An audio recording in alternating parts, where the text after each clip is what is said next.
All right, ladies and gentlemen, moving on to the other big story that we're tracking. Well, sources say that Union IT Minister Ashwini Vaishnav met with industry stakeholders on the digital personal data protection rules, which were floated recently. In fact, the move follows the first consultation session that was attended by over 300 industry stakeholders. Of course, it was led by the Union IT Minister Ashwini Vaishnav himself. In fact, the government could be looking at extending the consultation period from 45 days to another 15 days if needed.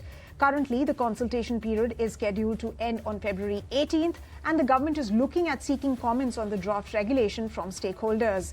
There will be focus groups for in-depth discussions on specific aspects of the proposed regulation. In fact, most of the points today included on the provisions on restriction on processing of children's data, how the identification system for children would work, the consent manager mechanism, obligations for significant data fiduciaries, including the data transfer restriction requirement, along with many others.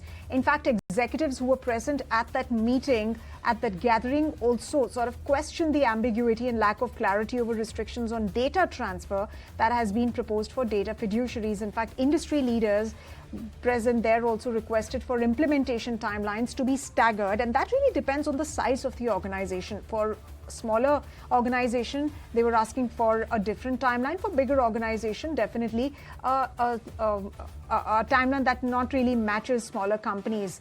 And sources say that Minister Vaishnav assured industry stakeholders that the objective of the government was to keep the rules simple, to not be prescriptive, and that consultation process will be as extensive as it can be. Let's hear out from the IT Minister himself after that meeting. All right, we'll play that bite in just a short while from now, but